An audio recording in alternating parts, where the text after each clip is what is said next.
Hello everyone, welcome to Eduethics. और अब हम पढ़ने वाले हैं एंडोप्लाज्मिक रेटिकुलम के बारे में। एंडोप्लाज्मिक रेटिकुलम जो है ये एक बहुत ही इंपॉर्टेंट ऑर्गेनली है हमारे सेल की, और इसको हम साइटोप्लाज्मिक फ्रेमवर्क भी कहते हैं। ठीक है, सबसे पहले हम इसके डायग्राम को समझेंगे। तो आप ये ब्लू कलर का जो स्ट्रक्चर देख रहे हैं दैट इज द न्यूक्लियस, और हम देख सकते हैं कि न्यूक्लियस जो है it is bounded by a nuclear envelope. ये कवर्ड है न्यूक्लियर एनवेलप से। न्यूक्लियर एनवेलप जो है वो एक कंटिन्यूअस नेटवर्क ऑफ ट्यूब्यूल्स बना रही है, और ये जो कंटिन्यूअस नेटवर्क ऑफ ट्यूब्यूल्स है ना, इसे ही हम एंडोप्लाज्मिक रेटिकुलम कहते हैं। यानी कि जो हमारा न्यूक्लियर एनवेलप है वो आगे कंटिन्यू होके क्या बना रही है, एंडोप्लाज्मिक रेटिकुलम बना रही है। ठीक है, एंडोप्लाज्मिक रेटिकुलम जो है उसका एक एंड जो है वो न्यूक्लियर एनवेलप की आउटर मेम्ब्रेन से कनेक्टेड है, और दूसरा एंड जो है वो प्लाज्मा मेम्ब्रेन से कनेक्टेड है। ठीक है, जो हमारे एंडोप्लाज्मिक रेटिकुलम का स्ट्रक्चर होता है वो कुछ हमारे प्लाज्मा मेम्ब्रेन से सिमिलर होता है। It is kind of similar to the plasma membrane. ठीक है, एंड थोड़ा और इसके बारे में डिस्कस करते हैं।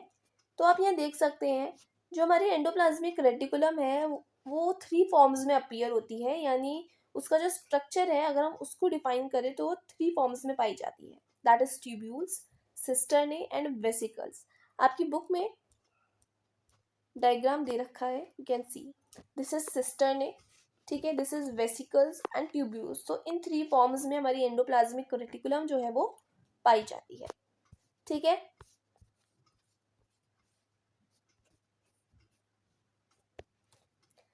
ओके।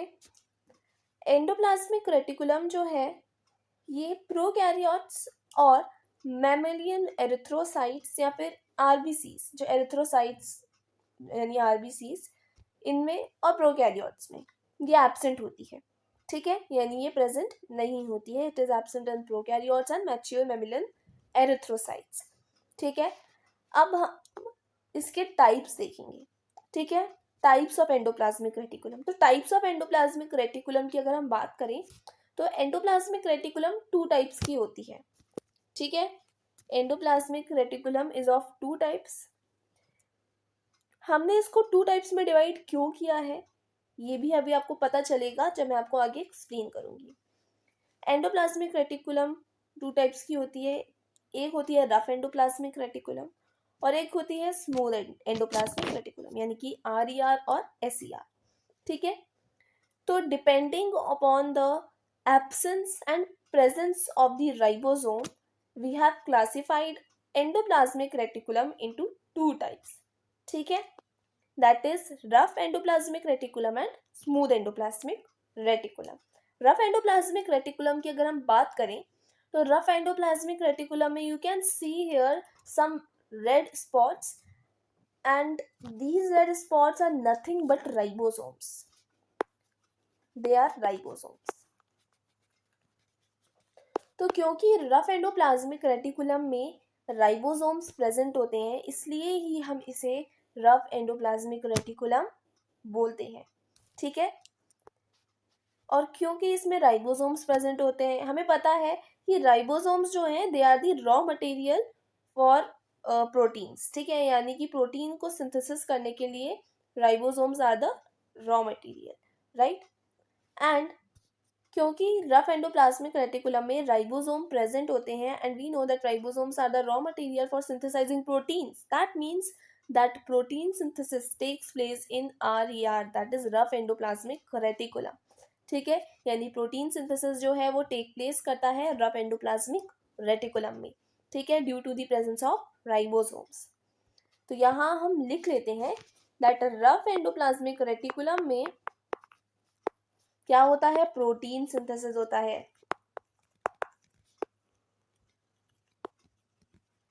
ठीक है, चलिए अब हमने रफ एंडोप्लाज्मिक रेटिकुलम की थोड़ी सी बात अगर कर ली है तो अब हम स्मूथ एंडोप्लाज्मिक रेटिकुलम की तरफ चलते हैं। तो स्मूथ एंडोप्लाज्मिक रेटिकुलम नाम से ही पता चल रहा है that is smooth, right. Smooth यानी कि सॉफ्ट। तो हमारी जो स्मूथ एंडोप्लाज्मिक रेटिकुलम या फिर SER जो है, इसमें राइबोसोम्स एब्सेंट होते हैं, यानी इसमें राइबोसोम्स नहीं होती हैं, they are absent in smooth endoplasmic reticulum. तो राइबोसोम्स नहीं होते तो ऑफ कोर्स प्रोटीन सिंथेसिस तो पॉसिबल नहीं है इन स्मूथ एंडोप्लाज्मिक रेटिकुलम। तो स्मूथ एंडोप्लाज्मिक रेटिकुलम की इंपॉर्टेंस क्या है भाई? देखिए, जो SER है इसमें लिपिड्स का सिंथेसिस होता है। Lipid synthesis take place in smooth endoplasmic reticulum, that is SER। ठीक है, तो आई होप आपको इतना समझ आ गया होगा कि हमारी RER में क्या होता है। RER में प्रोटीन सिंथेसिस होता है due to the presence of ribosomes, and smooth endoplasmic reticulum यानी SER में लिपिड सिंथेसिस होता है। ठीक है, तो इससे हम ये कंक्लूड करते हैं कि ये मेम्ब्रेन बायोजेनेसिस में भी हेल्प करता है। It plays an important role in membrane biogenesis. क्यों मेम्ब्रेन बायोजेनेसिस में इंपॉर्टेंट रोल प्ले करता है? दैट इज बिकॉज हमें पता है कि हमारी जो प्लाज्मा मेम्ब्रेन है उसमें mostly lipids and proteins present होते हैं। ठीक है, और हमने देखा कि एंडोप्लाज्मिक रेटिकुलम में प्रोटीन और लिपिड्स क्या होते हैं, बनते हैं, राइट। प्रोटीन और लिपिड्स का सिंथेसिस एंडोप्लाज्मिक रेटिकुलम में होता है। तो इससे हम ये कंक्लूड करते हैं कि मेम्ब्रेन बायोजेनेसिस, राइट, यानी प्लाज्मा मेम्ब्रेन जो है उसको बनने में कौन हेल्प करता है? स्मूथ एंडोप्लाज्मिक रेटिकुलम और रफ एंडोप्लाज्मिक रेटिकुलम। ठीक है, आई होप आपको इतना समझ आ गया होगा। तो ये हमने थोड़ा सा डायग्राम को समझा। Now let's move to the theory part. ठीक है, so ER was discovered by Porter, जैसा कि अभी हमने पढ़ा। It is a large network of single membrane bound tubules and sheets present in the cytoplasm. The endoplasmic reticulum is similar in structure to the plasma membrane. तो जो endoplasmic reticulum है, मैंने अभी आपको बताया था जब मैं आपको डायग्राम समझा रही थी कि endoplasmic reticulum का स्ट्रक्चर प्लाज्मा मेम्ब्रेन से काफ़ी ज़्यादा सिमिलर है। It appears in three forms में पाया जाता है, that is tubule, cistern and vesicles. एक एंड जो होता है एंडोप्लाज्मिक रेटिकुलम का वो कनेक्टेड होता है to the outer membrane of the nucleus and other end is connected to the plasma membrane. और एंडोप्लाज्मिक रेटिकुलम जो है वो प्रोकैरियोट्स में और मैच्योर मेमेलियन एरिथ्रोसाइट्स यानी कि RBCs में एब्सेंट होती है। तो देखिए ये सब तो हम अभी जस्ट हमने पढ़ा था जब हम डायग्राम को समझ रहे थे, तो वही चीज़ें यहाँ पर भी लिखी हैं सेम टू सेम। तो बस मैं आपके लिए रीड कर रही हूँ so that you can relate from it, right?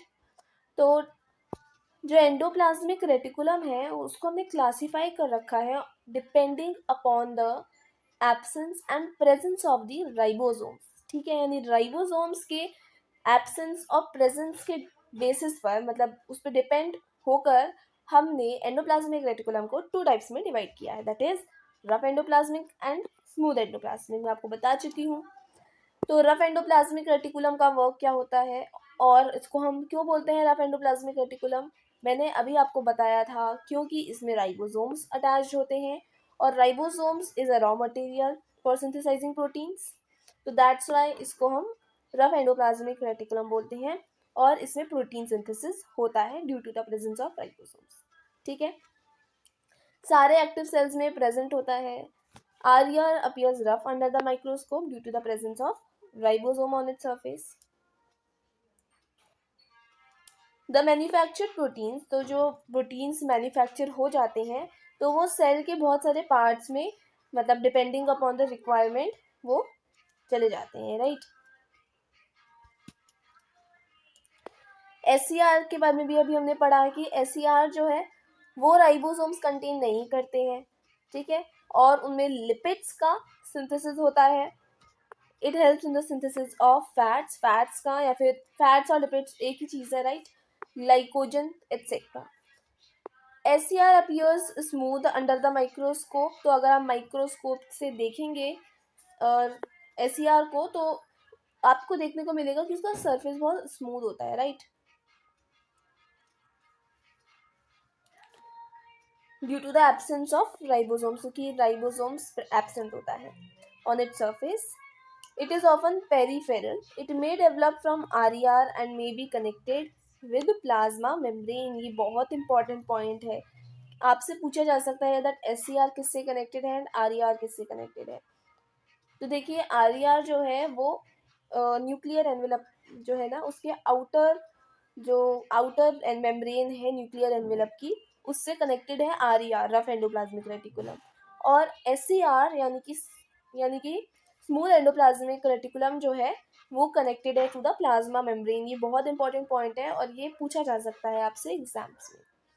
तो ये सब कुछ हमने पढ़ लिया है, ये थोड़े फंक्शंस आपको मतलब आप कह सकते हैं ओवरव्यू दे रखा है इस ऑर्गेनली के बारे में, जो जो भी हमने पढ़ा है उसका समराइज किया गया है।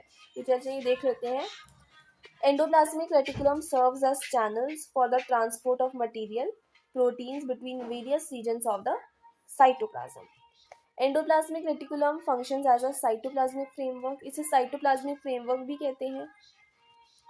Providing surface from some of the biochemical activities of the cell. तो क्यों कहते हैं? क्योंकि बहुत सारी बायोकेमिकल एक्टिविटीज़ जो कि सेल में हो रही है उनको सरफेस प्रोवाइड करने का काम एंडोप्लाज्मिक रेटिकुलम करता है, इसलिए इसको हम साइटोप्लाज्मिक फ्रेमवर्क भी कहती है। ठीक है। RER is concerned with the synthesis and transport of proteins in the cell।